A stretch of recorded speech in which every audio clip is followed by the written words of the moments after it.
Every house, every king, and every battle has its own truth. But there are stories older than crowns, darker than the night, and more dangerous than any blade. They were never written in books. They were whispered to fire, to the trees, and to the dead gods. And today, we dare to uncover one of them. The ravens had been restless that autumn. They cawed in great black flocks over Old Town, circling the high towers of the citadel, crying warnings no maester could understand.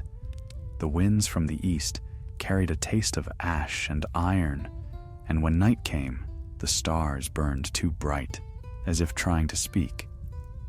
In his small stone chamber, Maester Briar set down his quill and rubbed his eyes.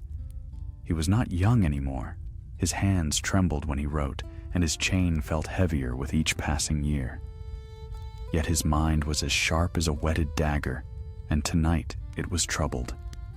The letter before him was sealed with black wax, the mark of the night's watch. Few ravens came from the wall these days, and fewer still bore tidings worth hearing. He broke the seal and read. The words were brief, written in a firm but weary hand. To the citadel, from Maester Colwyn of Castle Black. Strange lights have been seen beyond the wall.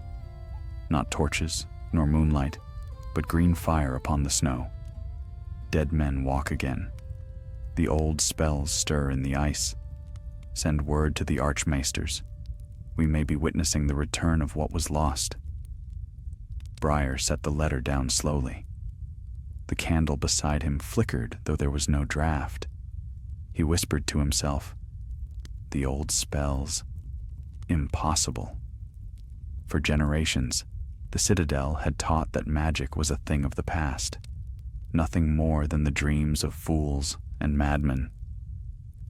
The last dragons had died over a century ago, and with them, the world's wonder had faded like morning mist.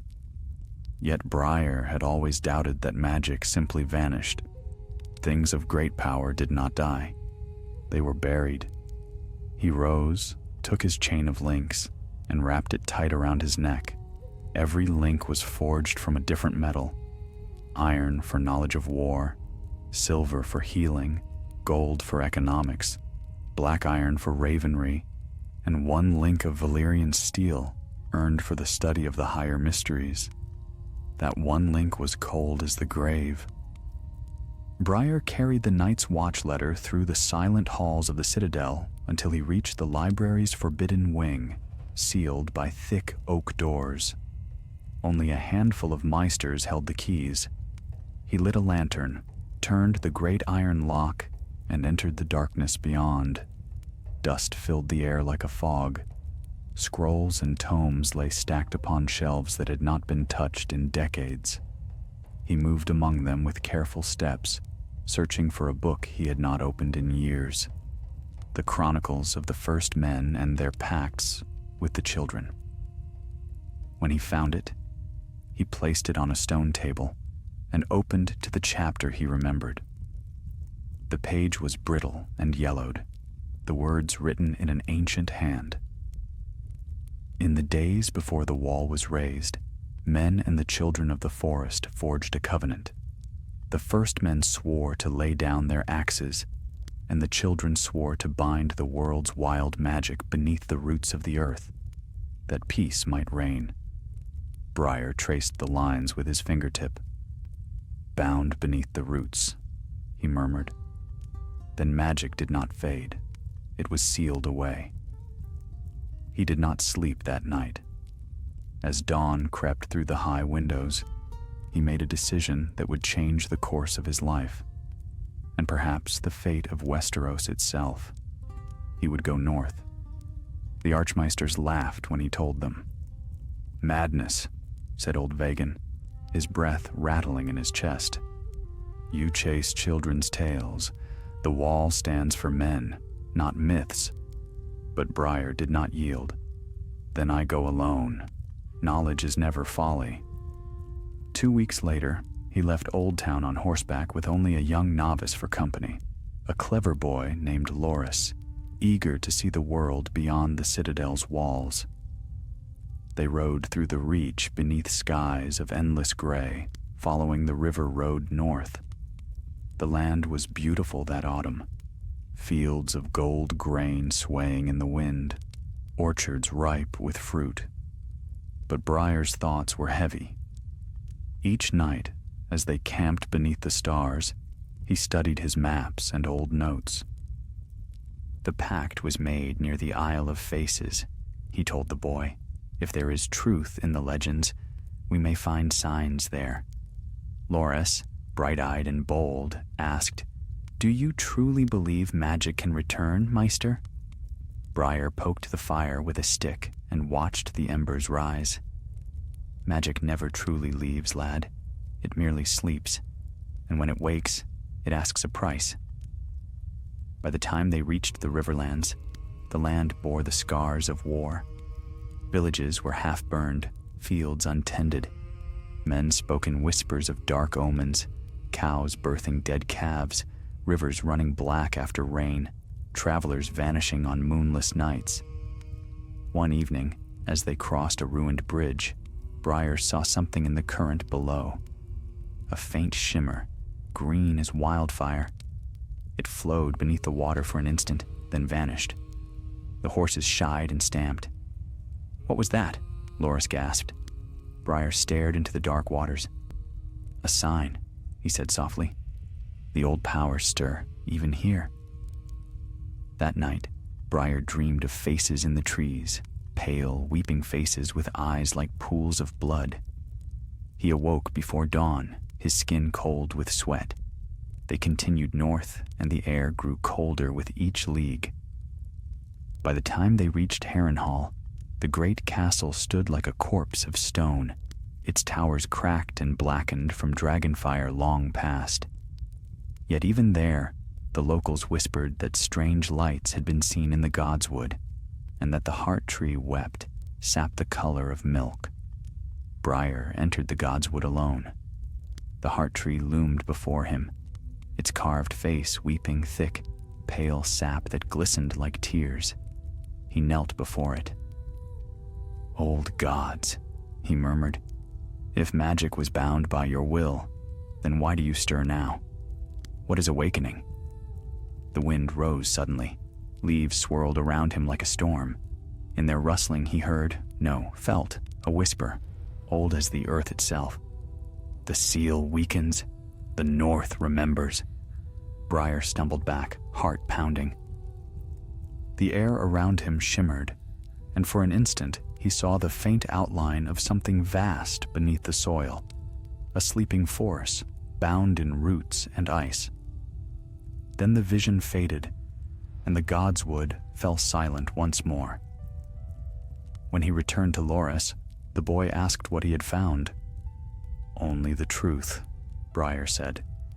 "And now we must go farther north, beyond the neck, beyond even Winterfell. The answer lies where the world ends." And so their long journey toward the wall began. The days grew shorter as they rode north, and the wind carried with it the chill scent of winter's first breath. The riverlands gave way to rolling heaths and misty marshes, where the air hung thick and still, and every sound seemed muffled as if the land itself were listening. Briar had not spoken much since they left Harrenhal. His thoughts were heavy with the whispers he had heard in the godswood, words that echoed in his mind like the tolling of distant bells. The seal weakens. The north remembers.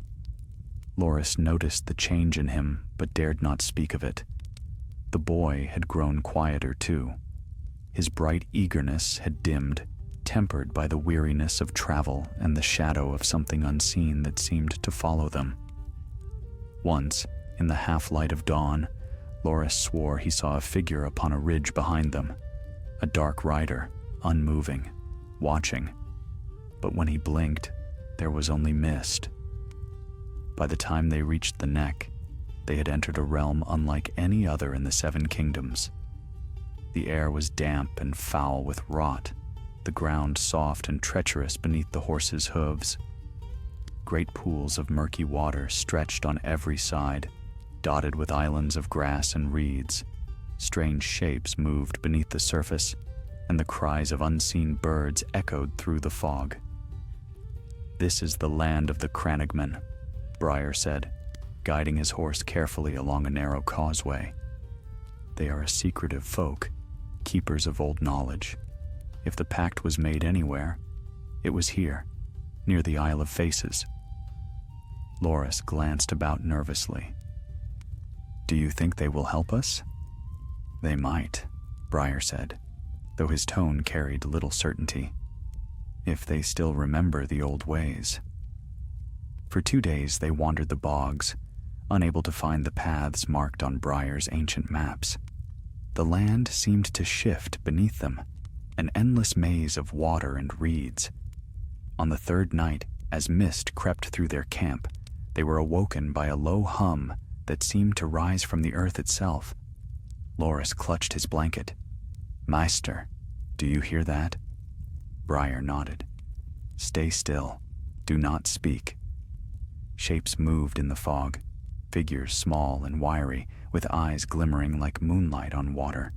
One stepped forward, cloaked in reeds, her skin painted with green and brown. In her hand, she held a spear tipped with dragon glass. "You should not be here, Southron," she said, her voice low but strong. "This is not a land for chains." Briar bowed his head. "We come seeking the truth, Lady of the Marsh. I am Maester Briar of the Citadel, and this is my novice. We mean no harm." The woman studied him for a long moment, then lowered her spear. "You seek what was buried," she said. "Few dare such folly." She gestured for them to follow. Through mist and mire they went, until they reached a small island crowned by twisted trees. There, amid a circle of stone carved with runes, burned a green fire that did not smoke. Around it sat several Crannogmen, silent as shadows. The woman motioned for them to sit. "I am called Meha," she said. "My people keep the memory of the pact. We have guarded it since the days when the first men and the children bound their powers. The world of men has forgotten, but the land remembers." Briar leaned forward eagerly. "Then it is true. The children sealed the world's magic?" Meha nodded slowly. "Aye. In the Age of Heroes, when the great wars raged between man and the night, the children saw what their sorcery had wrought.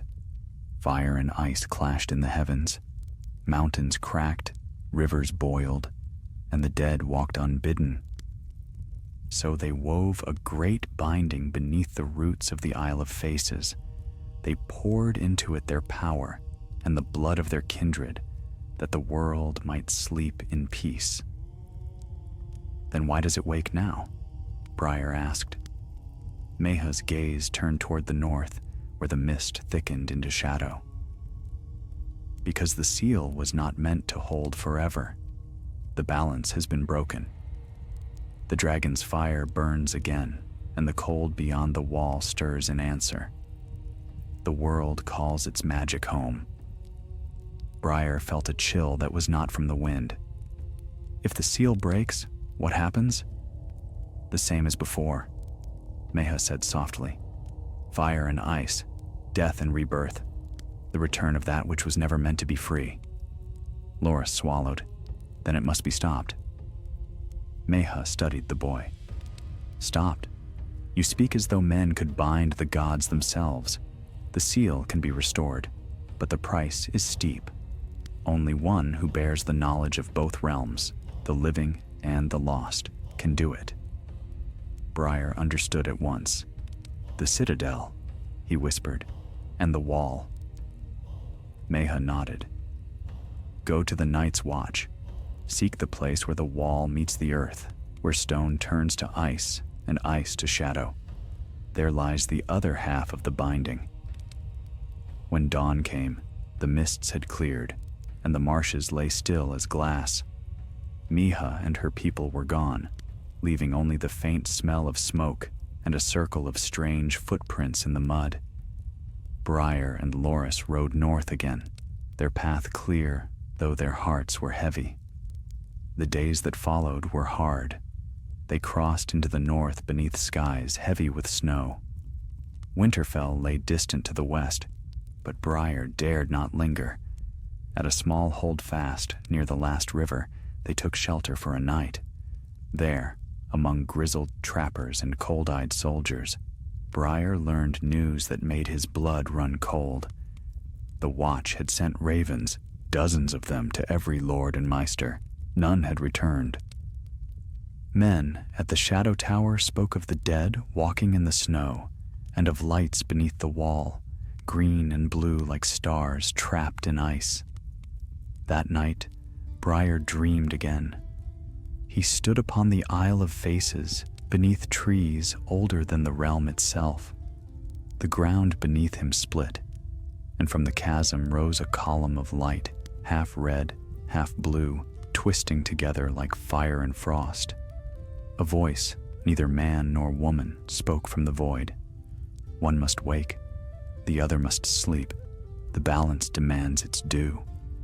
He woke with a start, gasping, his heart hammering in his chest. The dream faded, but its words clung to him like frost. The next morning, he told Loras, "We ride to the wall. Whatever awaits us there, the truth lies in the ice." And so they went, through the haunted woods of the north, past villages where folk crossed themselves at the sight of the maester's chain. Behind them, the winds carried whispers like the hiss of old magic rising from the earth. Ahead, beyond leagues of frozen forest, the wall loomed, tall as a mountain, pale as death, and waiting. Snow began to fall before they reached the King's Road. At first, it was only a few white flecks drifting from the clouds, melting as they touched the earth. But by the next dawn, the world had turned white, and the road ahead was buried beneath a shroud of frost. Loras hunched in his saddle, his teeth chattering, while Briar kept his gaze fixed on the horizon. The wall was close now. Even through the thick veil of snow, its outline rose like a pale ghost against the sky, a vast, cold wall of ice that stretched beyond sight, shimmering faintly in the weak sunlight. "Seven, save us," Loras whispered. "It's taller than a mountain." Briar nodded, his breath misting in the air. "And older than any kingdom that stands today. The wall was not built for men. It was built to hold back what men cannot fight." They reached Castle Black by sunset. The gates stood open, and the men who guarded them looked weary and thin. The Black Brothers were few now, half-starved, their armor rusted, their eyes hollow from sleepless nights.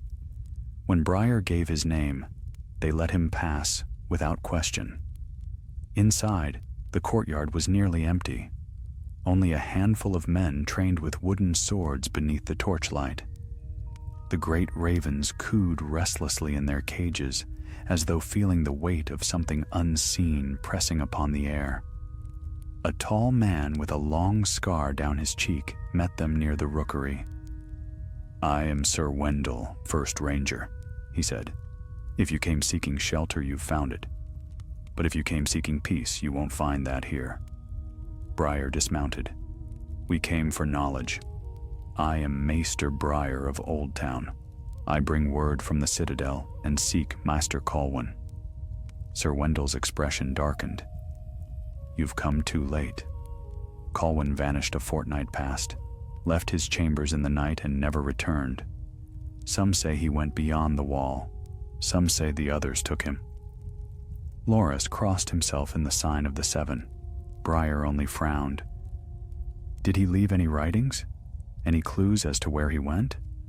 "Aye," said Wendell. "Come." He led them to Colwyn's chambers, a narrow room filled with scrolls and half-burned candles. On the desk lay a torn page covered in spidery handwriting. Briar bent close to read it. "The lights grow stronger each night. I have seen them in the forest, green as wildfire, moving as though alive. I hear whispers from beneath the ice, voices calling my name. I must go. The answers lie where the wall meets the earth. If I do not return, remember this. The seal is not what it seems. Briar read the words twice, his pulse quickening. The wall meets the earth. That was the place Meha had spoken of, the other half of the binding. Do any of your men know this place? He asked. Sir Wendell hesitated. Aye, we call it the Frostfang's Root. It lies deep beneath the wall, in tunnels that predate the Watch. Few go there. Some say the Ice Whispers. Others never come back. Briar straightened, his decision already made. Then that is where we must go. Loras looked pale. Must we? Maester, if the other Maester vanished there, then perhaps he found what I seek, Briar said grimly. And if he did not, we shall. That night, as the wind howled outside the walls of the castle, Briar prepared his pack. He took with him a lantern filled with oil, a small hammer, a flask of wine, and a bundle of parchment. He also took the dragon-glass dagger Meha had given him in the marshes, a weapon meant to wound things that were not entirely of this world. Loras insisted on coming, though fear flickered in his eyes. You'll need another pair of hands, and I've come too far to turn back now. Before dawn, they descended into the tunnels beneath Castle Black. The air was cold and close, and frost clung to the walls like white moss. Their lantern's light flickered weakly against the dark. They walked for what felt like hours, following the path that sloped ever downward until the stone gave way to ice, smooth and blue, shot through with veins that glimmered faintly like trapped starlight. Finally, the passage opened into a vast chamber, its ceiling lost in shadow. In the center stood a great pillar of ice, black at its heart and humming with a faint, steady pulse. Loras swallowed hard. What is it? Briar stepped closer, the light of his lantern trembling. A remnant of the binding, he whispered. This is where the magic was anchored to the wall. He could feel it thrumming through his bones. An old, deep power, cold and heavy, as though the world itself breathed in slumber. Then he saw something half buried at the base of the pillar, a body frozen into the ice. It was Maester Colwyn. His eyes were open wide, his mouth twisted in a silent cry. In one hand he clutched a small wooden disc carved with runes. Briar pressed his palm against the ice. The surface burned with cold. He tried to unseal it, he said softly. And the magic took him. As he spoke, the hum deepened. The pillar glowed brighter, and a fissure split the floor beneath their feet. From within came a sound, a whisper, faint but clear. Briar, Loras gasped. It said your name. The whisper came again, rising like a sigh from the depths. The seal weakens, the pact undone. Briar's lantern flickered, the air filled with a smell of frost and rot. Shadows moved within the ice, faces shifting, hands reaching. He staggered back, clutching his chain. It's alive! Gods help us! It's alive!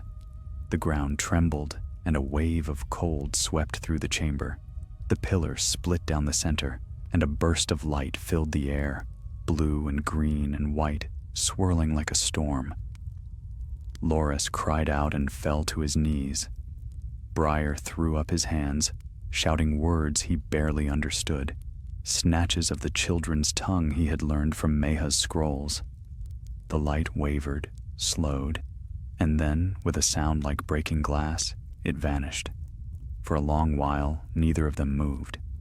Then Briar opened his eyes. The pillar still stood, cracked but whole. The chamber was silent once more. Loras looked up, trembling. What was that? Briar sank to the floor, his voice barely a whisper. A warning. The seal is failing.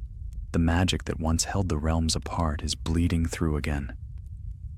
He reached for the wooden disc frozen in Colwyn's hand and pried it free. It was warm to the touch, despite the cold. Etched upon it was a sigil, a weirwood tree whose roots curled into a spiral. He turned it over and read the words carved upon the back. "When the dragons rise, the dead will remember." Briar closed his fist around the disc. "We must go back," he said. "The world must be warned. If the wall falls, there will be no stopping what comes after." But even as he spoke, the faint hum returned, like a heartbeat beneath the ice. And far above, beyond the tunnels, the first light of dawn touched the wall, glimmering faintly, not white, but green. The morning light over the wall was pale and thin, but to Briar's eyes it seemed tainted. The faint green shimmer that danced across the ice had not faded with the dawn. It pulsed now like a heartbeat, slow and steady, as if the wall itself breathed. Even the Black Brothers noticed it. They stood in uneasy clusters, muttering among themselves, and the ravens croaked incessantly, their wings restless. Briar and Loras emerged from the tunnels weary and frostbitten, their faces drawn. The warmth of Castle Black felt hollow, as though the very air had lost its spirit. Briar found Sir Wendell near the armory, sharpening a blade dulled with age. The ranger looked up at once and saw the change in the maester's eyes. "You found it," he said grimly. "I found what's left of it," Briar answered, "and I fear it won't hold much longer." He told Wendell of the pillar, the frozen body of Maester Colwyn, and the whispers that rose from the depths. When he spoke of the sigil, the weirwood with spiraled roots, the ranger crossed himself. "My grandsire told tales of that mark," he muttered, "said it belonged to the pact of the old gods. When men broke faith, the land would bleed." Briar nodded slowly. "The pact was meant to balance two powers, fire and ice. When one rises, the other awakens to meet it. The return of dragons has unbound the balance." Wendell stared northward. "Then the stories are true. Magic has come again." Briar said nothing. He was thinking of Mayha's warning in the marshes, of her voice in the fog, fire and ice, death and rebirth. Now he knew her words for what they were, prophecy, not superstition. He spent that day in the rookery, sending ravens south, to the citadel, to Winterfell, to anyone who might still heed the warnings of an old man. Loras worked beside him, hands stiff with cold. "Will they believe you?" he asked. "Some will," Briar said, tying the last message to a raven's leg. "But belief will not matter if the seal breaks. By then, it will be too late." That night, a storm came howling out of the north. Snow fell thick and heavy, and the wind carried with it a low moan that seemed almost human. The brothers huddled around their fires, muttering of ghosts and old things stirring in the woods. Briar could not sleep. The hum beneath the ice echoed in his mind, growing louder with each passing hour. At last he rose and wrapped his cloak about him. "Stay here," he told Loras. "If I do not return by dawn, tell them what we saw." But Loras refused. "I swore to learn beside you, Maester. I'll not leave you now." Briar studied him for a moment, then sighed. "Very well, but stay close." They crossed the courtyard and entered the tunnel that led through the wall.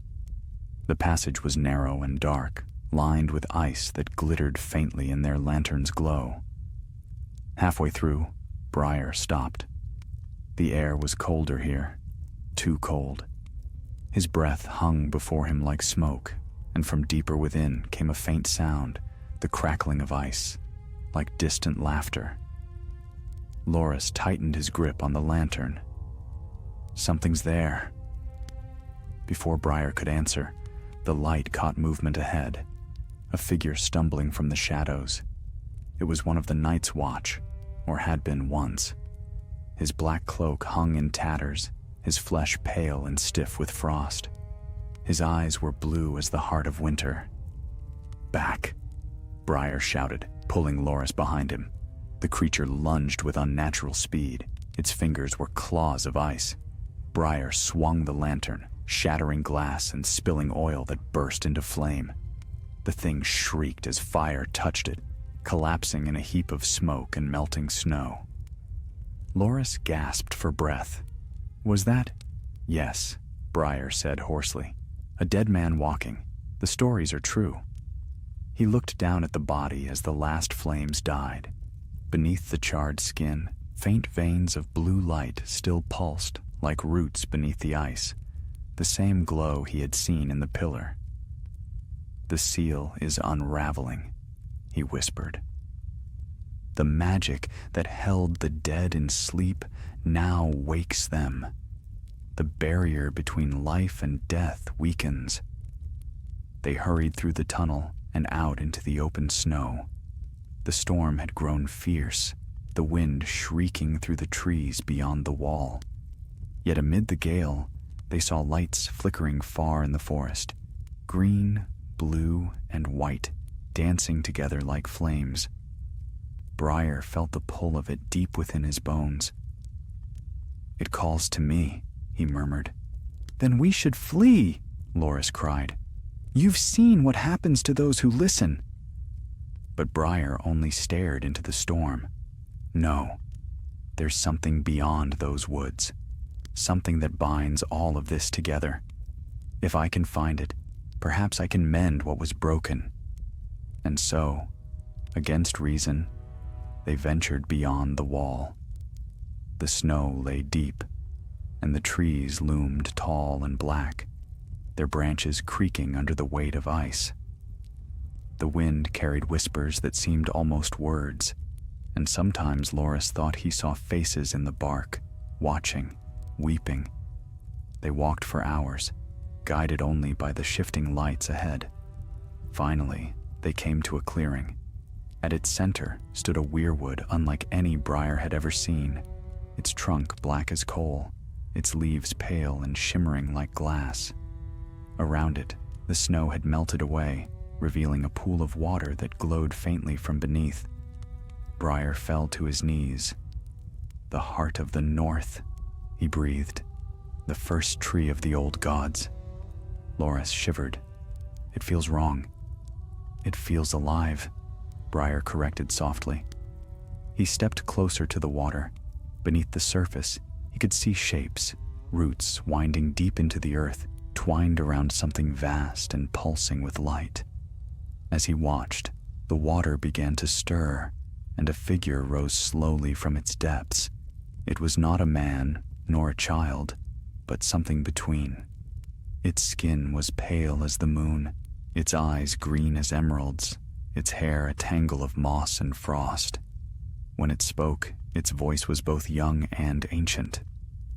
"You come at last, chain-bearer." Briar bowed his head. "Are you one of the children?" "I am what remains," it said. "We bound the magic long ago, when men's greed poisoned the earth. But now the fire wakes again, and with it comes the cold. The balance must be restored." "Tell me how," Briar pleaded. "Tell me how to mend the seal." The being gazed at him for a long moment, then extended a hand toward the pool. "There is only one way. Blood bound it once. Blood must bind it again." Loras stepped forward, alarmed. "No. You mean to sacrifice him?" The creature's eyes glimmered sadly. "One life for the realm, one soul to seal the breach." Briar closed his eyes. He understood now why Colwyn had perished, and why Meha had warned him that the price was steep. To restore the binding, a maester's blood must join that of the children. He placed a hand on Loras's shoulder. "You must return to the wall," he said gently. "Tell them what I've done. Tell them to remember." "No!" the boy cried, gripping his cloak. "You can't." But Briar only smiled faintly. Knowledge is never folly, my boy. It is only costly. He stepped into the pool. The cold seized him instantly, biting deep into his flesh, but he did not cry out. The being reached for him, and as their hands met, the water blazed with light. Roots twisted upward, wrapping around Briar like living vines. "Speak the words," the creature said. Briar drew a shuddering breath and whispered in the old tongue, "By fire and ice, by blood and earth, let the realms be bound once more." The light flared, blinding. The forest roared, the air filled with the sound of wings, the cries of ravens, the rush of ancient magic awakening and folding back into sleep. When it ended, the pool was still. The tree's leaves had turned crimson. Of Briar, there was no sign, only his chain lying half buried in the snow. Loras fell to his knees, weeping. Above him, the northern lights flickered and faded. The storm eased, and the wall gleamed once more, pure white, silent, whole. The magic of the world had been bound again, but the cost would not be forgotten. The storm was gone by morning.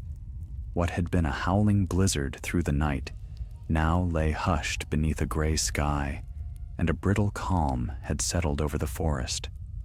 The snow was clean again, unbroken save for a single trail of footprints leading from the clearing to the trees. Loras's footprints. He did not look back. He could not. Behind him lay the pool that had swallowed Maester Briar, the heart tree now crimson as if soaked in blood, and the silence that followed the sacrifice. The boy's breath came in ragged clouds as he stumbled through the drifts, clutching Briar's chain in both hands. He had thought the forest empty, but as he walked, he heard it breathing. Branches creaked above him, and soft whispers brushed against his ears like the sighs of the dead. His lantern flickered and died. The air grew colder still. "Please," he whispered, "let me go." The snow stirred, and something moved ahead, a shape low to the ground, crawling on all fours. It was a man, or had been once. His flesh was gray, his eyes white and sightless. A second shape followed, then another, until the clearing ahead was alive with them, dozens of dead things rising from the frost. Loras turned and ran. His feet slipped on the ice, his heart pounding in his chest. He heard the crunch of snow behind him, the low hiss of breath that was not breath at all. Then, out of the darkness, a black shadow fell upon the dead. Arrows whistled, a horn sounded. "Here, this way," a voice shouted. Strong hands seized Loras's arm and dragged him upright. A man clad in black furs stood over him, bow in hand, his beard rimed with frost. "You're lucky we found you, boy. The whites are thick tonight." He shoved Loras toward a waiting horse. "Name's Thorin, Ranger of the Night's Watch. Now ride, before the cold ones find our scent." They fled through the forest as the dead gave chase, their cries echoing like wolves. Only when the lights of the wall glimmered through the trees did they slow. The great ice barrier loomed ahead, serene and terrible, its surface gleaming faintly white once more. Inside Castle Black, the brothers gathered in the yard, whispering as Loras was carried in. He was near collapse, his face pale and bloodied from the cold. Sir Wendell met them, his expression grim. "What did you see, boy?" he asked. Loras could scarcely speak. He opened his hand and showed the chain. "He's gone," he said hoarsely. "Maester Briar, he sealed it. The magic, he gave his life." Wendell took the chain with reverence, his jaw tight. "Then the realm owes him more than it will ever know." But the ranger, Thorin, shook his head. "I don't know what your maester did, but the forest is wrong. The air's too still. The dead were rising like mist, and then, all at once, they fell. every one of them, like puppets with their strings cut. The cold has lifted. Loras looked toward the wall, where pale sunlight shimmered across the ice. "He did it," he murmured. "The seal holds again." For the next 3 days, the watch was busy with their dead. The bodies of fallen brothers were burned, and the gates reinforced. The storm did not return. Some even said the air felt warmer. But for all the calm, Loras could not rest. At night, he dreamed of Briar's face beneath the water, eyes open, lips moving as if to speak. He would wake with frost in his hair and the echo of words he could not remember. On the 4th night, he rose and went to the rookery. The ravens were restless again, wings beating in the dark. Among them perched a single bird larger than the rest, its feathers white as snow. It turned its head toward him and croaked. "Remember." Loras froze. "Briar?" he whispered. The bird flapped its wings once, scattering feathers like flakes of ash, and took flight toward the north. By dawn, he had made up his mind. He went to Sir Wendell as the men broke their fast. "I must go to the citadel," he said. "Maester Briar's work must not be forgotten. If the seal ever weakens again, someone must know how to restore it." Wendell frowned. "You'd ride alone? The road is long, and the South knows little of the North's troubles." "Then they must learn," Loras said simply. The ranger Thorin offered him a small pouch of obsidian shards. "Dragon glass," he said, "for what lurks in the dark. If the dead walk again, you'll need it more than we." Loras took it and nodded. "Thank you." He left Castle Black before the sun was high, the gates closing behind him with a sound like the fall of stone. The King's Road stretched before him, endless and empty beneath a pale sky. He rode for days through forests silvered with frost, past rivers half frozen, past ruined villages where no smoke rose from the chimneys. At last, he came to Winterfell. The great castle stood proud despite its scars, steam rising from the hot springs that lay beneath its walls. The guards at the gate took him for a vagabond until he showed the chain of the maester he had carried all that way. "I bring word from the wall," he told them, "and a warning for the South." They led him before the Lady of Winterfell, a stern woman with hair the color of chestnuts and eyes cold as the snow outside. She listened as Loras spoke of Maester Briar, of the pillar of ice, of the seal beneath the wall. When he finished, silence filled the hall. Then the lady rose. "The world is changing," she said softly. "We have felt it in the north, the strange winds, the lights in the sky. If this maester gave his life to preserve the realm, we will see his tale carried south." She ordered ravens sent to Old Town and King's Landing, bearing the account Loras dictated. Yet he knew, even as the birds took flight, that few would believe. Still, he rode on. Through the neck, through the riverlands scarred by old wars, past Harrenhal's blackened towers and the green fields of the Reach. Everywhere he went, he spoke of the seal, of the price that had been paid to keep the balance. In time, he reached Old Town. The citadel's towers gleamed in the evening light, their bells tolling faintly over the harbor. He crossed the bridge and presented himself to the archmaesters. They listened, frowning, as he told his story from beginning to end. When he finished, they exchanged doubtful looks. "Magic," said one, his voice weary, "the ravings of an old man and a frightened boy." But another, older and wiser, lifted his gaze. "Perhaps," he said, "and yet the dragons live once more, and red priests call fire from the air. If the north stirs too, perhaps it is folly to dismiss him." The council ended with no judgment. But that night, in the great library, the eldest archmaester came to Loras. He placed in his hands a book bound in black leather. "This belonged to Briar," he said, "found among the restricted shelves years ago. He was studying the very pacts you speak of." Loras opened the book. On the first page was drawn the same sigil, the weirwood with spiraled roots. Beneath it were words written in Briar's hand. "When the world forgets its fear, magic shall return. And when it does, remember this: only balance keeps the dawn." The Archmaester placed a hand on his shoulder. "He left his wisdom to you, boy. Keep it safe." Loras bowed his head. "I will." Outside, the bells of Old Town tolled again. The sky above was clear, the stars bright. But far to the north, beyond the wall, a faint light shimmered on the horizon, green and gold, pulsing softly as though something vast and ancient stirred once more beneath the ice. The Archmaesters kept Loras in Old Town through the winter, questioning him again and again about all he had seen. Some sought to catch him in falsehoods, others only wished to pluck knowledge from him like feathers from a bird.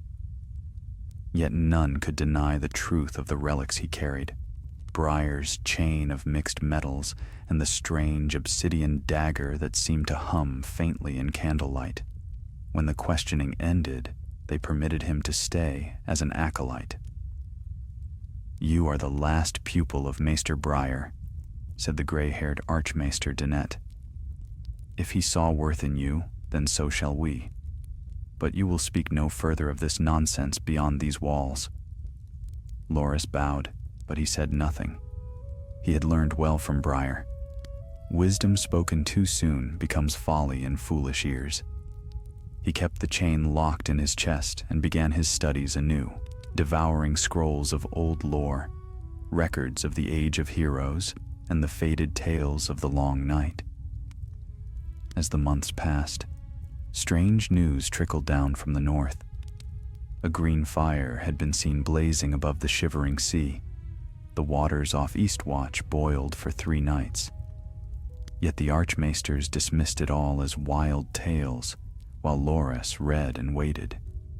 It was in the spring that he found it, the passage hidden deep within a moldy tome, legends of the Dawn Age, misfiled and forgotten. The script was almost gone, but his careful hand coaxed the letters to life again.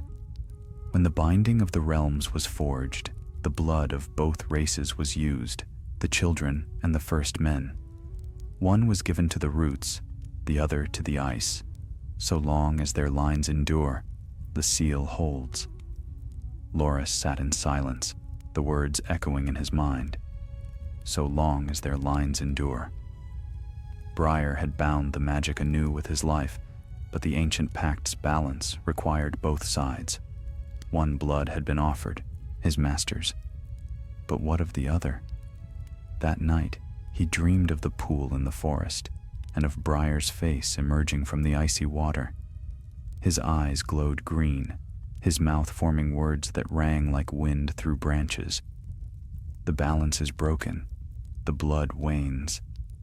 He woke drenched in sweat, the chain cold as ice in his hands. By morning, he had resolved to leave the citadel. He could not rest while the old magic whispered through his dreams. He packed his few belongings, tied the dragon-glass dagger to his belt, and left before dawn. The road north was long, but the land had begun to change.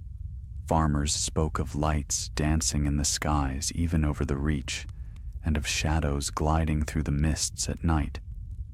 One woman swore that her cow had given birth to a calf with eyes like sapphires. Loras rode faster. He reached the riverlands by midsummer. The ruins of war still scarred the fields, burnt towers, empty villages, bones beneath the soil.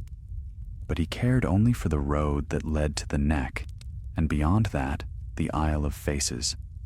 Briar had spoken of it often, saying the isle was the root of all pacts, where the first blood of men had been shed in peace. He hired a ferryman at Maidenpool to take him across the waters of the God's Eye, but the man hesitated when he heard his destination. "None go there," he said. "The green men guard it. They shoot arrows of glass at those who come too close." "Then take me as near as you dare," Loras replied. They set out under a gray sky, the waters black as ink beneath them. The lake was vast and still, the air heavy with the scent of peat and moss. As they drew near the isle, the trees upon it rose tall and pale, their white trunks gleaming through the mist.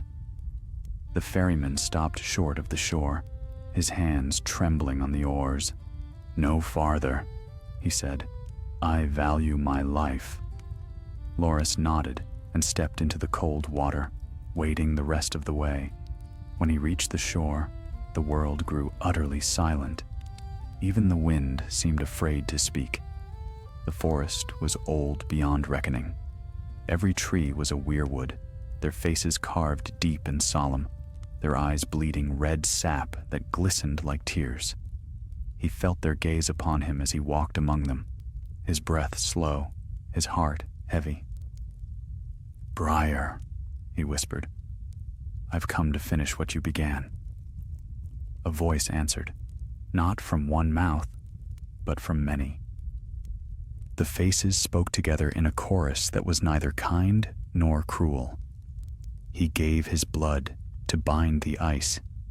You bring his memory, but the pact is weak. The blood of men thins." Loras sank to his knees. "Then tell me how to mend it." The trees rustled, and the air filled with the sound of whispering leaves. "The line of the first pact has faded from the south, but it endures in the north, in the blood of the Stark, bound to the old gods since the age of heroes. Seek the wolf that walks with shadow. His blood is the key." The world darkened, and Loras felt himself falling. When he woke, he was lying on the shore once more, the lake calm beside him, the weirwoods silent. The wolf that walks with shadow. The meaning was clear enough. He must go to Winterfell again, and find the one whose blood bore the mark of the first men's oath. He returned to the mainland and rode north with all speed. Yet the road was not the same. The air grew colder, though summer still reigned, and at night the stars seemed fewer. Once, while passing through a ruined village, he saw a man standing in the doorway of a half-burned house, unmoving. When Loras called out, the man did not answer. Only when he drew near did he see that the man's skin was pale as frost, and his eyes faintly blue. He fled without looking back. It was near the borders of the north that the dreams began again. Each night, he saw Briar's chain gleaming in darkness, each link glowing with a different color.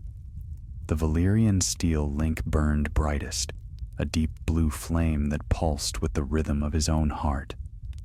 Then came a vision of a direwolf, fur gray as ash, standing upon a frozen plain. Its eyes glowed like stars. "Find the wolf," whispered a voice, "or the seal will fail again, and all shall wake." When at last he reached Winterfell, he found the keep stronger than before, its walls repaired, its banners flying proud. The Starks still ruled, though winter's shadow loomed. The young lord received him with courtesy and suspicion alike. "You come again from the south, maester's boy?" the lord asked. "What brings you to my hall this time?" Loras bowed low. "A warning, my lord, and a plea. The balance that guards this realm rests upon your blood. Without it, the seals will not hold." The lord's brows furrowed. "You speak riddles." So Loras told him everything: the pact of the first men, the sacrifice of Briar, the prophecy of the weirwoods. When he finished, the hall was silent. At last the lord said, "If what you claim is true, then what would you have me do?" "I must take your blood," Loras said, his voice trembling. "A drop only, to renew the binding, as it was in the dawn. The Northern Lord regarded him for a long time, his gray eyes thoughtful. Then he drew a small knife, pricked his thumb, and let a single drop of blood fall into a goblet of water. "Do what you must," he said. "If it keeps the North safe, it is a small price." Loras murmured the old words Briar had taught him, words that came from no man's tongue, and poured the water onto the cold stone floor. For a heartbeat, nothing happened. Then the fire in the hearth flared high, burning white and silver. The Lord staggered back, eyes wide. "By the gods," he whispered. Loras felt the air shift, the magic settling once more into the bones of the world. The pact had been renewed, weakly perhaps, but enough. He sank to his knees, exhausted but smiling faintly. The Northern Lord looked upon him with a mix of awe and dread. "Whatever you have done, may it hold." Loras gazed into the flames.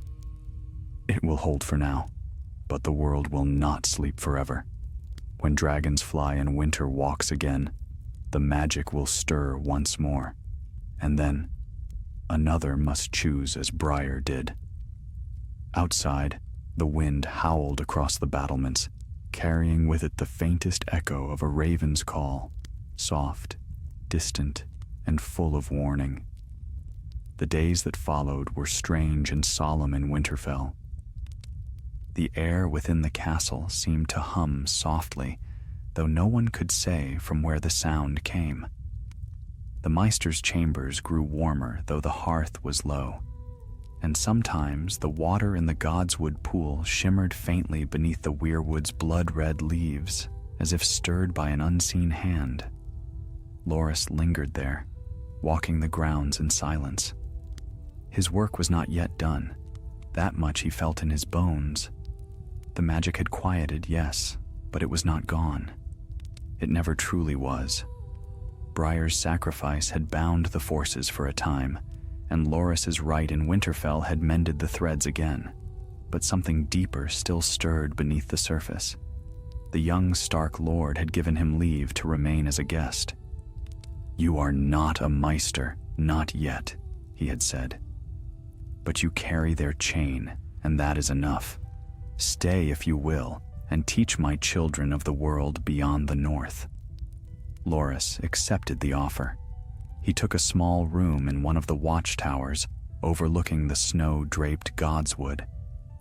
There he wrote each night by candlelight, recording all he knew: the tale of the binding, the pact of blood, the sacrifice of Maester Briar.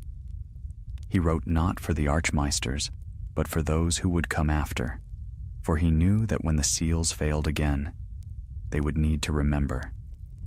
Yet his sleep was plagued by dreams. In them, he stood upon a field of snow that stretched to the horizon. Above, the sky was full of green fire, and beneath his feet, he felt the earth trembling. From the east came the sound of wings, vast and beating. From the north, the whisper of cold wind rising from the ice. Fire and frost, life and death, two powers drawn together as if by fate. One night, the dream grew sharper. He saw the same dire wolf he had glimpsed before, standing at the edge of a frozen lake. Behind it loomed a shadowed figure cloaked in white, its eyes like twin stars. When Loras tried to speak, the figure raised its hand, and the world fell silent. "The balance does not hold," it said, its voice like cracking ice. "The fire grows stronger. The pact was never meant to last forever." He woke with frost on his lashes and the echo of that voice in his ears. The hearth had gone out, though he had stoked it before sleeping. That morning, the skies above Winterfell were strange. A streak of light burned across the heavens, a comet bright and red as blood. The small folk called it the Sword of the Gods, a sign of war or kingship.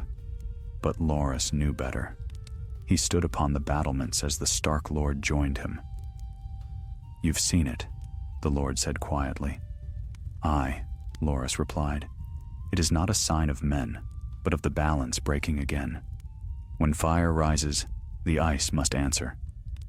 The Lord folded his arms. And what do we do, maester's boy, when gods wage war? Loras stared northward, where the horizon vanished beneath clouds. We remember, he said, and we prepare. In the weeks that followed, ravens came and went from the wall, their wings dark against the pale sky. The watch wrote of strange sounds beneath the ice and lights in the distance that no man could reach. Loras read each letter carefully, marking them in his ledger. The pattern was the same as before, the stirrings of a power buried too long. He knew he would have to return there one day. Then came the message that changed everything. A rider from the Night's Watch, frostbitten and half dead, stumbled into Winterfell's yard. He carried a torn scrap of parchment bound in a black ribbon. The words were written in a trembling hand.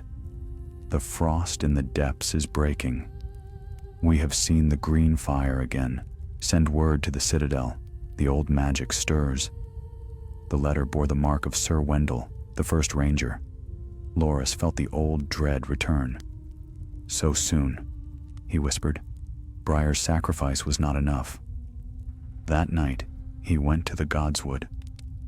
The weirwood's carved face seemed to watch him, its red eyes deep with sorrow. He knelt before it. Tell me what to do, he murmured. Tell me how to stop this. The leaves rustled though there was no wind. The pool beneath the tree rippled, and in its surface he saw his own reflection shift, his face older, harder, and behind him shapes moved in the dark. A voice spoke softly from the depths. The blood binds, but it does not last. The world demands balance.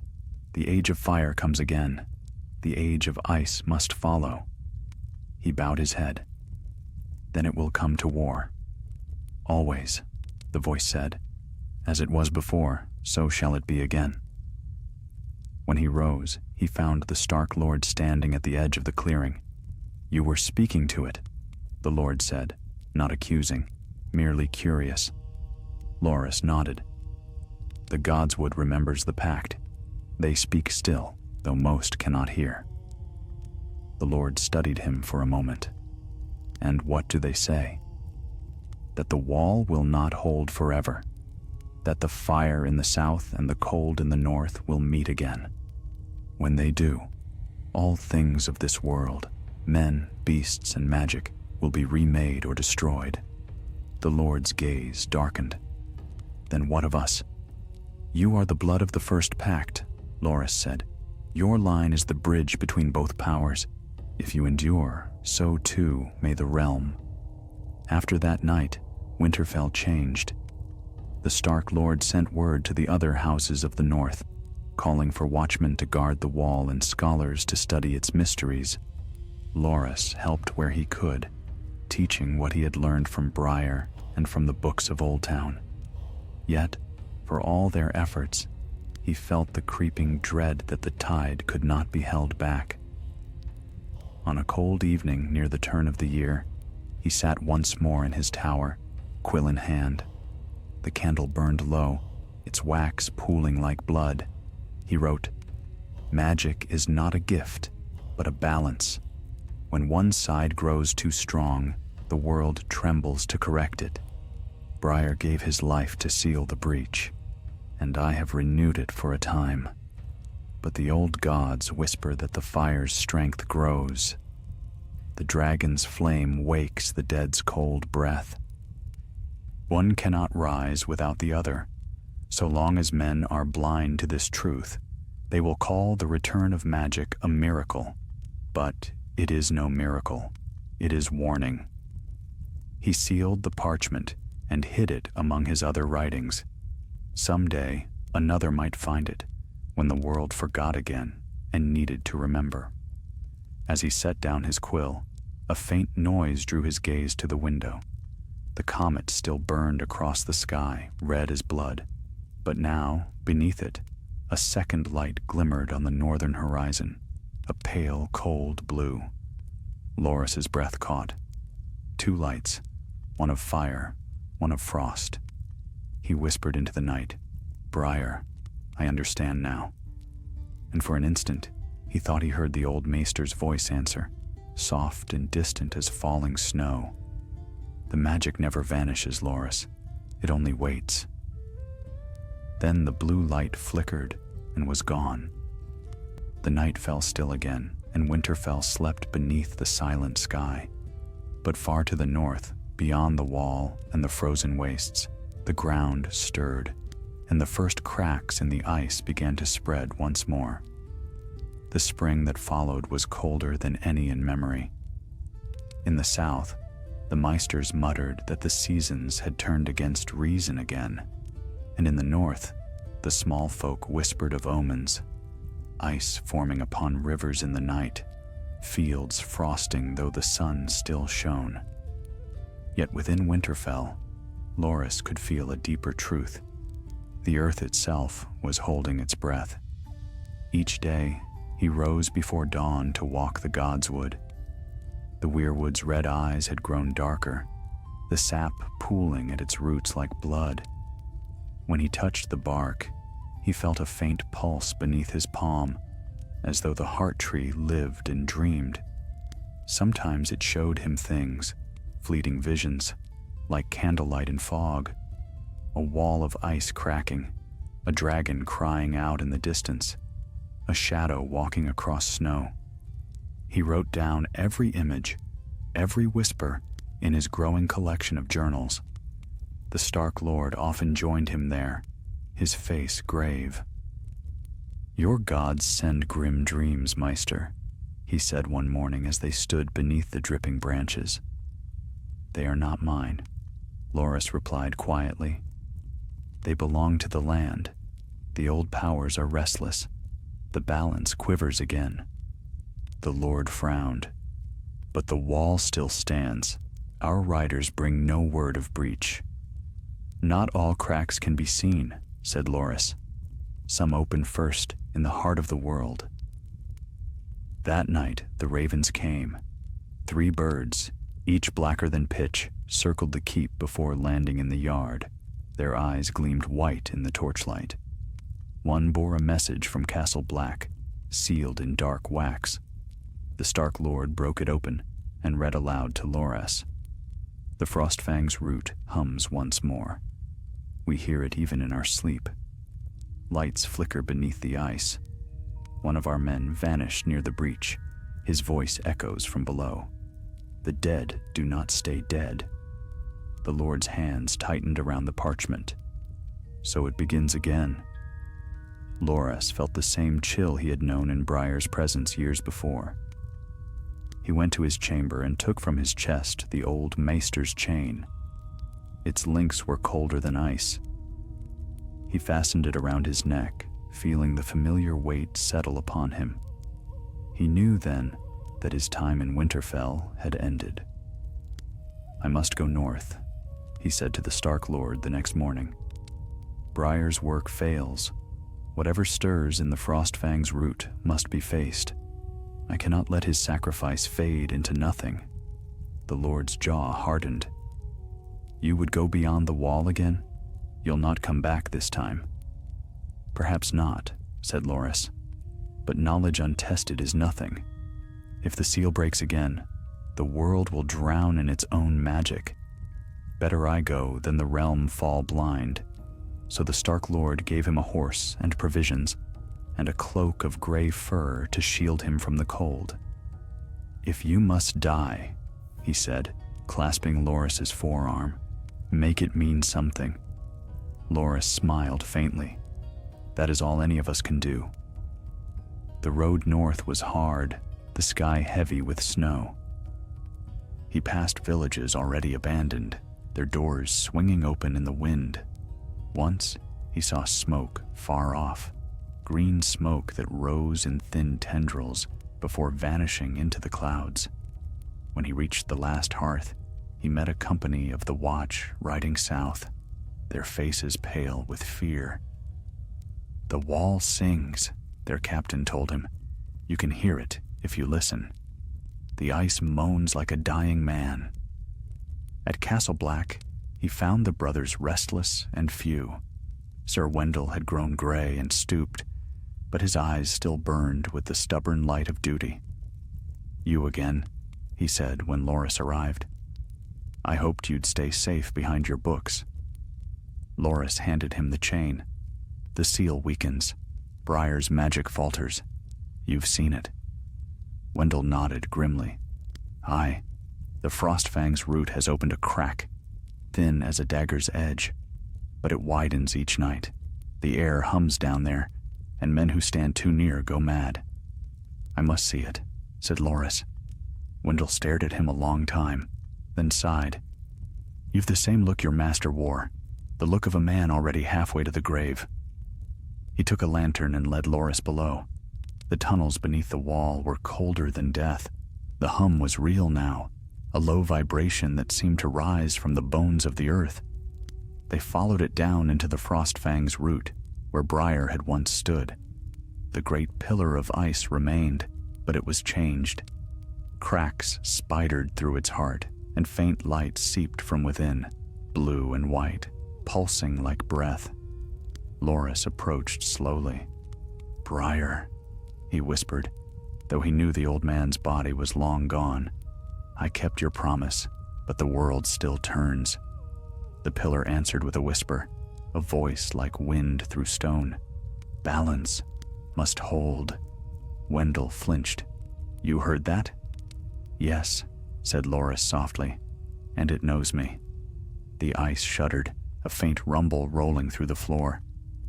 Then came a sound like cracking thunder, and a sliver of the pillar broke away, falling at their feet. Inside the exposed heart, a glow pulsed brighter, green this time, alive with wildfire. "Seven save us," Wendell breathed. "It's not ice at all. It's fire trapped in frost." "The two are bound," Loras said. "Briar sealed them together, but the fire grows too strong. It will melt the prison from within." The hum rose higher. The air thickened until every breath burned. Loras stepped closer, the dragonglass dagger trembling in his hand. "If the fire cannot be bound, it must be fed," he murmured. "What are you doing?" Wendell demanded. Loras turned to him, eyes alight with feverish clarity. "The pact requires balance, blood of the living and of the dead. Briar gave his life to bind it. I must give mine to hold it." "No," Wendell said, grabbing his arm. "We'll find another way." "There is no other way." Loras pressed his hand to the crack in the ice. It burned, searing through his flesh, but he did not pull back. The light grew until it swallowed him whole. Through the blaze, he heard the voices again, the weirwoods, the gods, the land itself. The blood binds, the world remembers. The pillar flared once, blinding white, then the light went out. When Wendell opened his eyes, the hum was gone. The chamber lay still and dark. Where Loras had stood, only the dragonglass dagger remained, its blade black as night. The cracks in the ice had sealed. He gathered the dagger and the fallen chain, bowing his head. "May the gods keep you, boy," he said softly. Above, the wind over the wall had changed.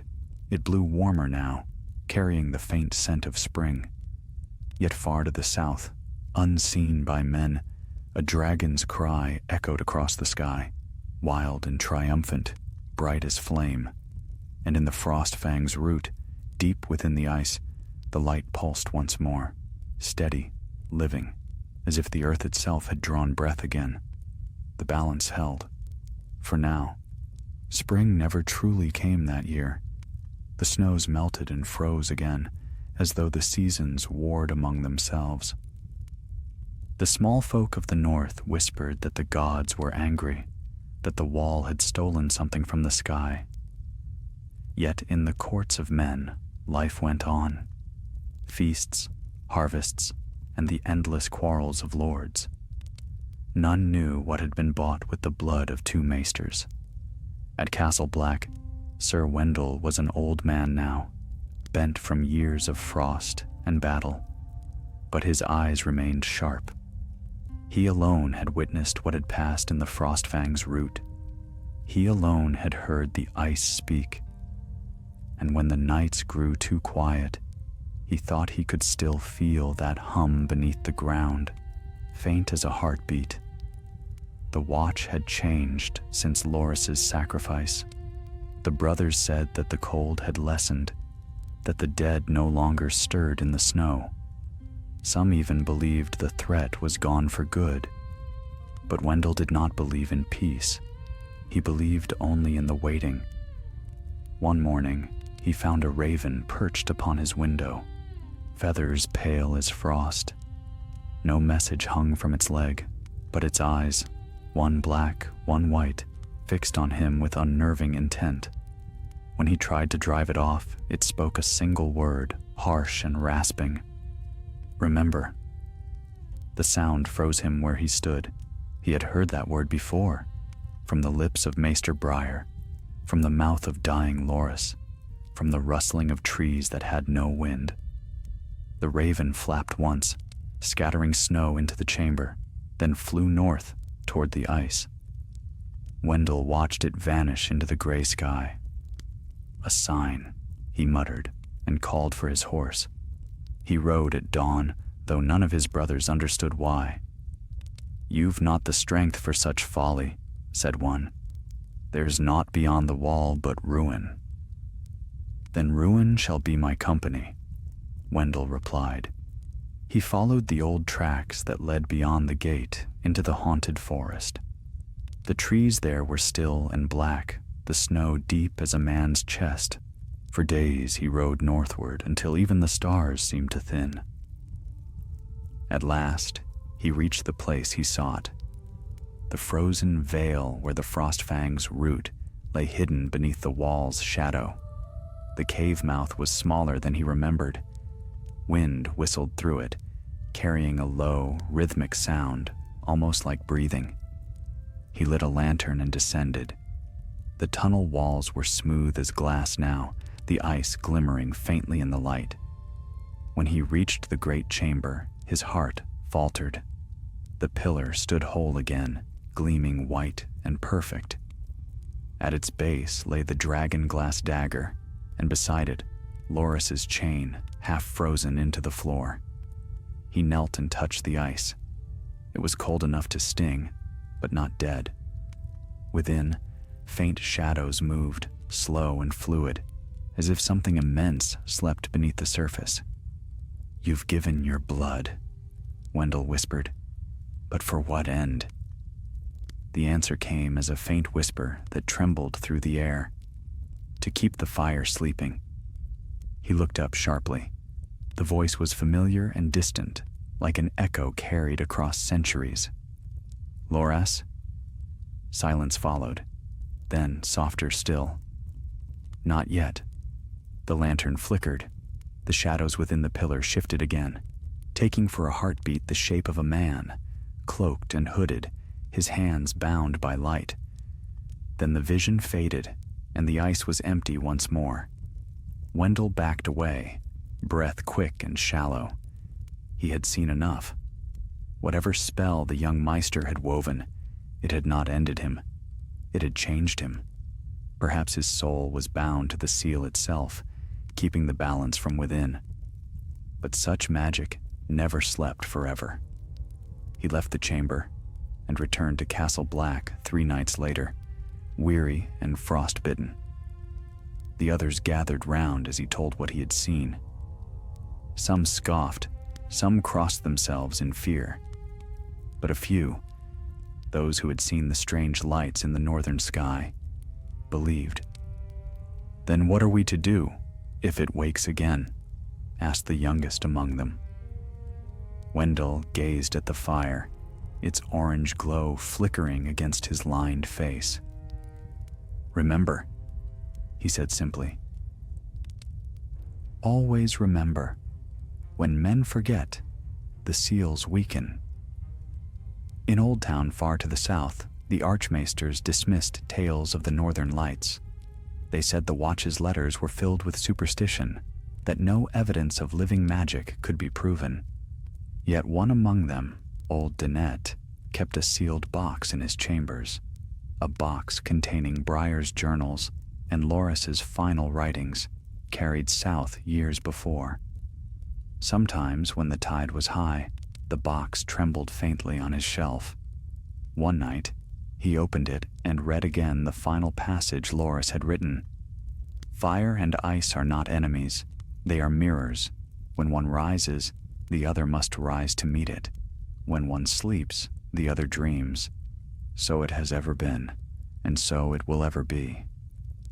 Dennett sighed and closed the book. "Then gods help us," he whispered, "when the dragons wake again." He had not long to wait. Word came from the east of strange happenings, ships seen aflame upon calm seas, temples of R'hllor burning with unnatural light, and men speaking in tongues older than Valyria. The red priests called it the Dawn Fire, and they said it heralded a new age. To Dennett, it was something else entirely. He sent ravens north, warning the Citadel's outposts to watch the skies. "If the fire rises once more," he wrote, "the ice will not sleep. The balance demands its price." In Winterfell, that same night, a servant rushed to the great hall to fetch the Stark Lord. "My lord," he cried, "the gods would. The pool glows." They found Loris's journals still on the altar where he had left them, and in the water beneath the weirwood, a faint light pulsed, green and blue, like the heartbeat of the world. The Stark Lord knelt beside it. "He said it would hold," he murmured. "He said the balance would last." From the trees came the whisper of leaves stirring in a windless night. The Lord raised his head and listened. A voice, deep and sorrowful, answered him. "Nothing lasts forever." And in that moment, far away beyond the sea, a dragon roared for the first time in 100 years. Its cry rolled across the waves and over the frozen north, echoing off the wall like thunder. The light in the godswood flared bright, then faded, leaving only ripples upon the surface. The balance trembled again, and the world, still half asleep, began to dream of fire. The dragon's roar carried far beyond the lands where men ruled. It rolled over the narrow sea, shook the bones of the wall, and whispered through the roots of every weirwood tree from the frost fangs to the neck. Those who heard it woke trembling, for the sound was not merely beast, but prophecy. The old magic calling once more across the world. In Castle Black, Sir Wendell rose from his bed, his heart thundering. The fire in his chamber burned higher though no hand had touched it, and frost crept up the walls as if the ice itself resisted the heat. He knew what it meant. The balance that two maesters had bought with blood was cracking. He climbed the steps to the wall, each one heavy beneath his old bones. The night was black and cold, but above the horizon, a faint red glow shimmered where none should be. "Fire," he whispered. "The south burns again." When dawn came, the watch's ravens screamed as though they had gone mad.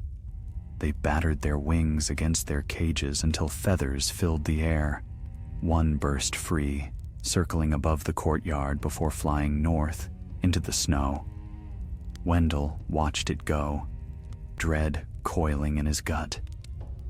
Later that day, a rider came from the Shadow Tower, frost-bitten and hollow-eyed. "The dead move again," he gasped.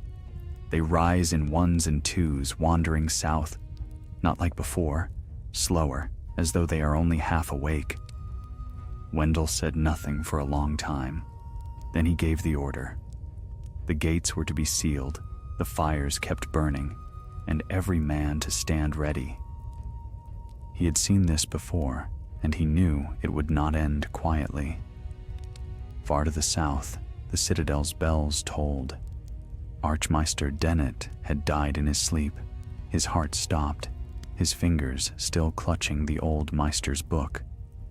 The novices who found him swore they smelled smoke, though his chamber showed no flame. Among his papers lay a single sheet of parchment, newly written but unsigned. When the dragons breathe, the wall weeps. The archmaesters read it in silence, then burned it. Old superstition, one muttered, but the others exchanged uneasy glances. That night, a raven brought word from King's Landing of a star that had appeared above the Red Keep, burning red as blood. Meanwhile, in the north, the Stark Lord could not sleep. The pools of the godswood glowed faintly at night, and the faces carved in the trees wept sap that steamed in the cold air. His dreams were full of wolves and ice and green fire rising from the ground. On the 7th night, he sent for the castle's maester. "You served under Briar once," the Lord said. "You studied his apprentice's writings. Tell me, can this magic truly wake again?" The maester hesitated. "My lord, the books speak of balance, not destruction. But if dragons live once more, then the ice must stir to meet them. So say the oldest prophecies." The Lord's gaze turned northward. "Then winter will come harder than any before." He sent riders to warn the watch, but none returned. Weeks later, a black storm rolled down from the mountains, burying the wall in snow. For 3 days the world vanished beneath the blizzard's wrath. When at last the wind died, the watchers upon the heights saw something new, a crack running the length of the wall's base, narrow but deep, from which a faint blue light shone. Wendell stood before it, his torch trembling. "The Frostfang's root," he murmured. "It wakes again." He ordered the men back, but one, young and reckless, leaned too close. The light reached for him like a hand. He screamed, his skin turning pale as ice, his eyes filling with white fire. Then, as quickly as it began, the glow faded and he fell dead.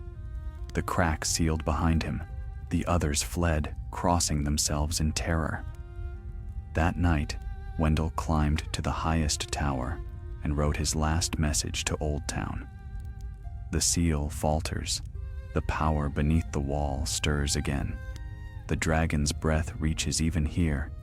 If there is wisdom left in the world, send aid or send mercy. He tied the note to a raven's leg and released it into the storm. The bird vanished into the darkness.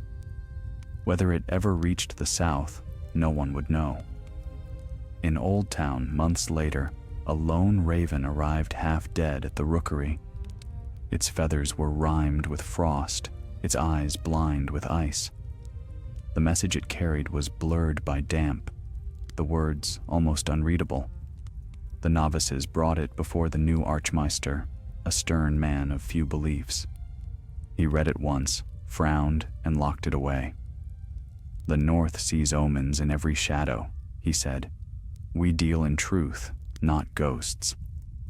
But that night, he dreamed of the sea turning to glass and of a great shadow stretching across the realm. While the South dismissed the warnings, the North began to change. The trees grew silent. No birds sang. Wolves howled each night, not in hunger, but in mourning. In the Frostfangs, where no man walked, the snow itself began to move, sliding in great sheets as if something vast shifted beneath it. At Castle Black, Wendell watched the horizon. The red glow in the sky had faded, replaced now by a pale blue shimmer that danced upon the ice. "So," he said quietly, "the fire cools and the frost awakes." He took up his sword, an old, dull blade he had carried since his youth, and walked down into the tunnels once more. He passed the walls lined with ancient carvings, past the chamber where Briar's blood had frozen into the floor. There, at the heart of the wall, he found the crack again. It was wider now, the light within steady and cold. He knelt before it, his breath fogging the air. "You've slept long enough," he said to the ice. "If it is my fate to join you, so be it." He touched the surface, and the cold rushed through him like a river. For a moment, he felt nothing but silence, then warmth, deep and strange, like the pulse of a hidden sun. He saw faces, Briar's, Loris's, the countless dead bound within the frost. Their voices whispered together, "The balance must hold."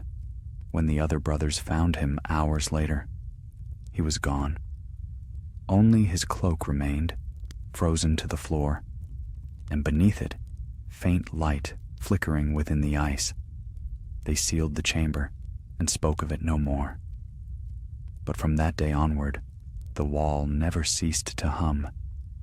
Some said it was the wind, others said it was the heartbeat of the realm itself, steady and cold, waiting for the next age of fire.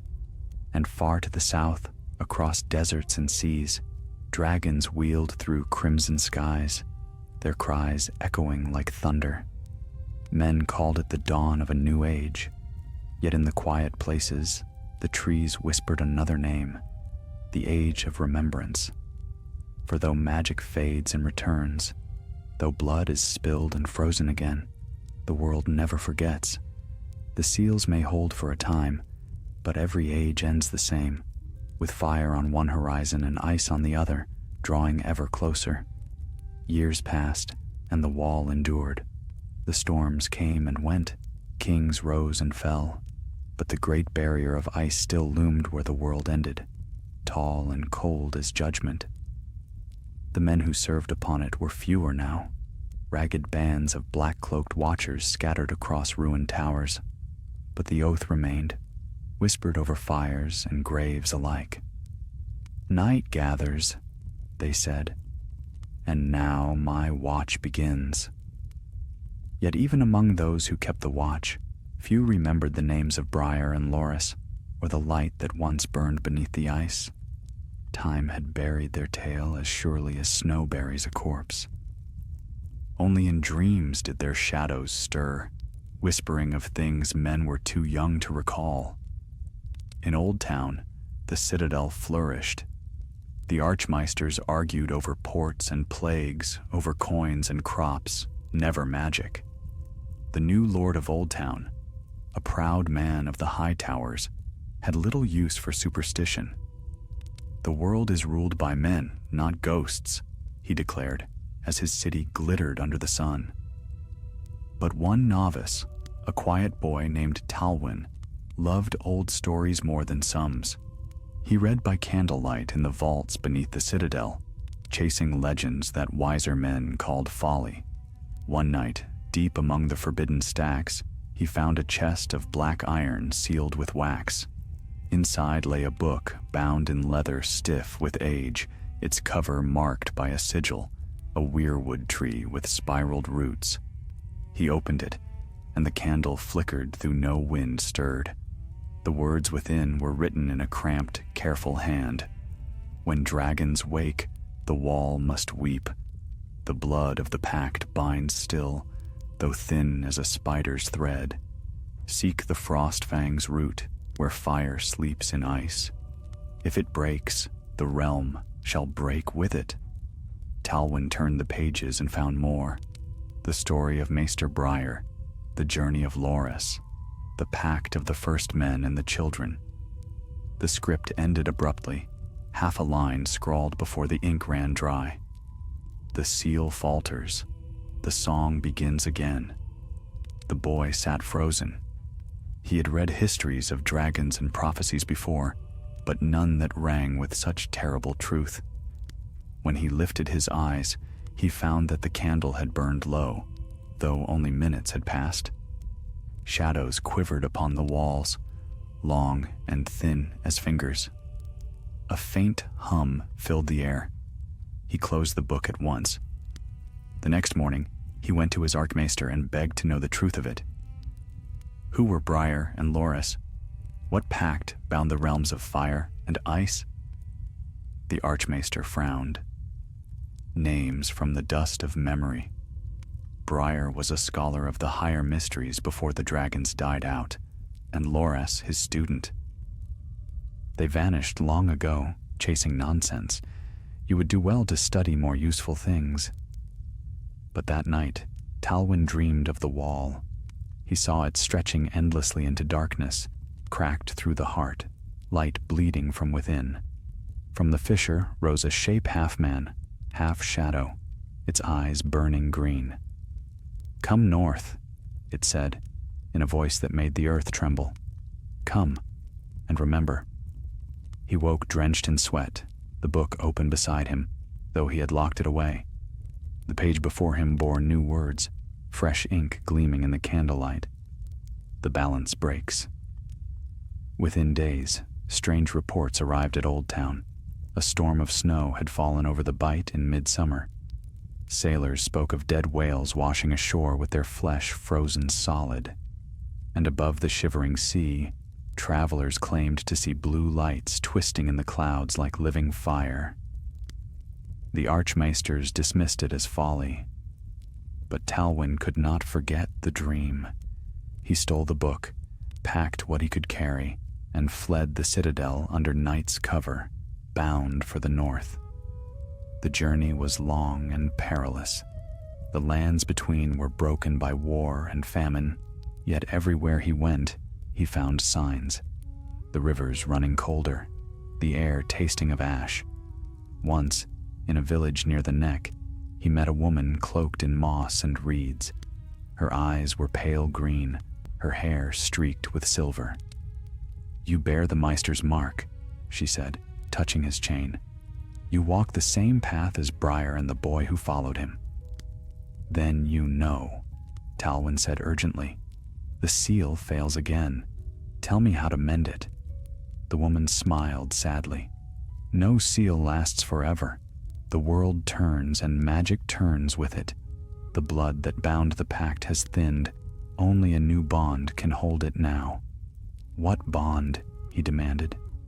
"The blood of men and dragons," she whispered. "Fire must bind fire if ice is to sleep." She vanished into the reeds before he could ask more. By the time Talwyn reached the north, the air had grown sharp and still. The wall loomed pale on the horizon, cracked and ancient. Castle Black stood half empty, its towers leaning. The few black brothers left looked at him with suspicion when he spoke of the Frostfang's root. "Buried long ago," one said. "No man goes there now." "Then I go alone," Talwyn answered. He descended into the tunnels with torch and book in hand.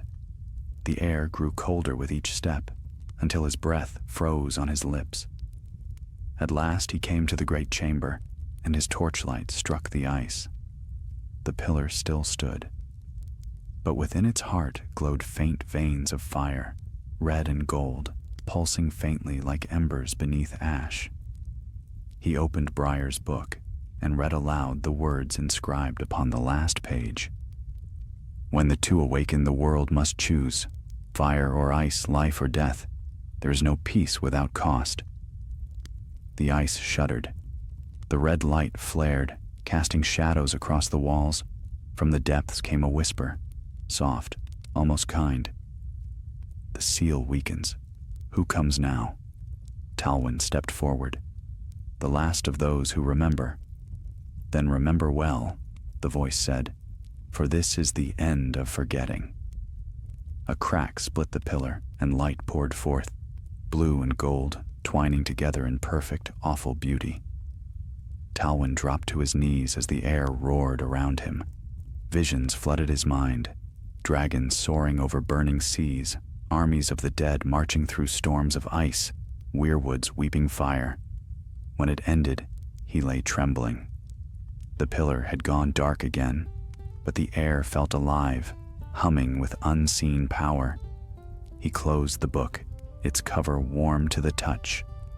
As he turned to leave, he looked once more upon the wall and felt a strange certainty. The balance had not broken, not yet. But the world was shifting. The old magic was stirring, and the song that had once silenced itself beneath the ice had begun to rise again. He whispered a prayer for Briar and Loras, for all who had given their blood to keep the peace. Then he climbed back toward the faint light of dawn. Above him, the sky burned crimson where the sun met the frost, and for the first time in centuries, the wall wept, droplets of water falling from its face, bright as tears in the morning light. When Talwyn emerged from the tunnels beneath the wall, the dawn was breaking over a sky of pale gold and iron gray. The snow glowed pink where the sun touched it, but the air was bitter as truth. Above him the wall groaned, a sound so deep and mournful it seemed the whole world might split apart. He stood there for a long time, his breath a ghost in the cold morning air, clutching Briar's book to his chest. The fire that had burned within the pillar had not followed him out, yet he could still feel its pulse beneath his skin, an echo of that terrible beauty. He had seen what slept beneath the ice, and he knew now why the maesters had tried to bury the truth. The watch took him in reluctantly. They gave him a bed in the rookery and called him the Mad Scholar. When he spoke of fire stirring in the Frostfang's root, of the seal trembling once more, the brothers only laughed. "We have no time for ghosts," said their new commander, a grim man named Sir Jarek. "The living trouble us enough." But at night, Talwyn would wake to the faint hum of the ice below and see strange lights playing along the wall's face. Some nights they were green, other nights blue or white, flickering like candles trapped within the frozen heart of the world. A few of the younger brothers began to listen to him then. They whispered of the legends passed down through the watch. The maester who bled for the realm, the apprentice who took his place, and the old ranger who vanished into the ice. Talwyn told their stories by the fire, not as warnings, but as lessons. "Magic is not good nor evil," he said softly. "It is only the will of the world seeking balance. Men forget this truth, and when they forget, the land remembers for them." Yet even as he spoke, he felt the balance shifting. The air grew colder each day, though the sun still shone high. Ravens stopped returning from the south, and one morning, as he stood atop the wall, he saw a streak of crimson flame far beyond the horizon. Dragons. They wheeled through the sky like shadows of living fire, their cries echoing faint and distant. Though they were leagues away, Talwyn felt their presence burning against his very soul. He understood then that the age of fire had begun again, and with it would come the answering cold. That night, he went again into the tunnels. The brothers begged him not to go, but he only smiled. "I am no hero," he told them, "only a witness. But someone must listen when the world begins to speak again." He carried with him the book, a small torch, and a vial of his own blood mixed with melted ice from the wall. The path downward was familiar now, yet the silence was heavier than before. It was not the silence of peace, but of something vast waiting to breathe. When he reached the chamber, he found the pillar whole again, its surface faintly veined with color, blue, white, and red, intertwined like threads in a tapestry. He knelt before it and opened the book. "Briar," he whispered, "Loras, if your spirits dwell here still, grant me wisdom." The ice answered with a sound like the sighing of wind through old bones. "You seek to hold what cannot be held." The voice was neither man's nor woman's. It was the earth itself, old and infinite. "I seek to understand," Talwyn said. "The dragons wake. Fire returns. Must the ice rise as well?" "It must." The chamber darkened, and for a moment he saw the world not as it was, but as it would be. dragons breathing flame over blackened fields, oceans boiling, snow devouring cities, men kneeling before gods they no longer understood. "Then there is no hope," he whispered. "There is balance. That is hope." The light flared once more within the pillar. Talwyn closed his eyes and pressed the vial to his lips. The mixture burned as he swallowed it, a taste of iron and frost, and the world spun around him. He saw faces in the ice, Briar's lined and weary, Loris's bright with youth, Sir Wendell's stern beneath his hood of black. Behind them, 1,000 others, pale and silent, the souls of those who had given their lives to keep the seal. "You carry our memory," they said together. "When you fall, another will rise. The pact is eternal, though men forget its name." Talwyn bowed his head. "Then let me be your voice." He placed his palm against the ice, and the heat of his blood met the cold within. The crack spread again, thin and bright as lightning. The light poured forth, not blinding but warm. It filled the chamber, rising through the tunnels, through the wall, through the clouds above.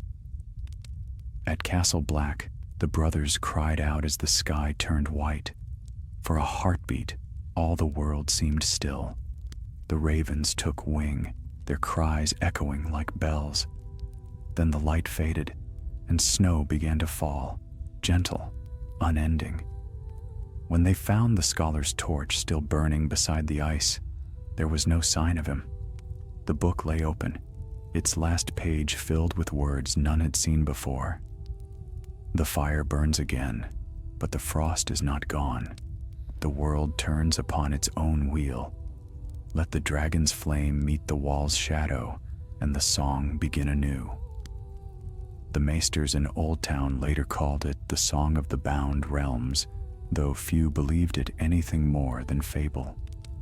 But north of the wall, the people of the wild whispered another tale, that on cold nights, when the aurora danced across the sky, a man could be heard walking the ice, murmuring to the wind. They said he bore a chain that gleamed with every metal of the world, and his eyes glowed like embers caught in snow. In Winterfell, the Stark Lord grew old and gray, yet he never forgot the light he had seen in the Godswood that day long ago. Sometimes he would stand by the heart tree and watch the pool ripple, though no breeze stirred it. "Do you still guard us, old ones?" he would ask. "Or have you gone to sleep once more?" The water shimmered faintly, and the reflection of the red leaves glowed like fire. "We guard," the wind seemed to whisper, "but the world dreams still." And so it was that the realms settled into uneasy peace. The dragons flew, their wings lighting the horizon. The walls stood, cracked but unfallen, and somewhere deep within the ice, a quiet pulse kept the balance, fire and frost, forever bound, forever waiting for the next turning of the age. The maesters of later centuries would call this the Long Quiet, though few remembered the price paid to buy it. Fewer still remembered the names of those who had given themselves to the seal. But the trees remembered, the earth remembered, and when the snows began to fall again thicker than before, the world would remember too. Winter returned in silence. No horn announced its coming. No herald spoke of it in the halls of kings. It simply crept down from the mountains one night, soft and cold, like a thief who had always known the way home. The snows came first, blanketing fields and forests until all colors vanished. Then came the stillness, an uneasy hush that settled over the land and made even the crows forget to call. In Winterfell, the old Stark Lord had long since taken to sitting by the fire with furs piled high upon his shoulders. His sons were grown now, his grandchildren wild with youth, but his eyes never left the window that faced north. Beyond that horizon, he He could almost feel the wall's shadow pressing upon the world. Sometimes at night, he thought he heard it groan, a deep, sorrowful sound, like a mountain remembering its own birth. The masters of the castle called the season nothing more than a long frost, yet the Lord of Winterfell, wise with years, knew it for what it was, the beginning of another turning. "The world forgets," he muttered, "and so it begins again." Far to the south, in Old Town, the citadel glowed with the light of 10,000 lamps. Scholars wrote by quill and candle, dismissing the rumors from the north as fancies of frightened men. But one among them, an old novice named Corin, had studied the forbidden scrolls that others mocked. He found the tale of Briar and Loras, of Talwyn and the Frostfang's root, buried in the vaults like a relic too dangerous to name. The word stirred something in him. The fire burns again, but the frost is not gone. That night he left his studies and climbed to the highest tower of Old Town. There, looking northward, he saw what no one else dared to see: the faint shimmer of blue light above the horizon, pulsing in rhythm with his own heartbeat.